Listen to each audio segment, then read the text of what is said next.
Welcome to Fluent Phonics. Today we will learn how to pronounce the word rearing. Rearing. Rearing.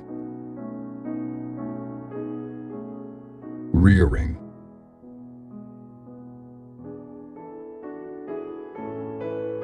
Here's an example of how one might use it in a sentence. The horse was rearing up on its hind legs, refusing to move forward. In this context, rearing refers to the horse lifting its front legs off the ground, often standing on its hind legs in a show of resistance or excitement.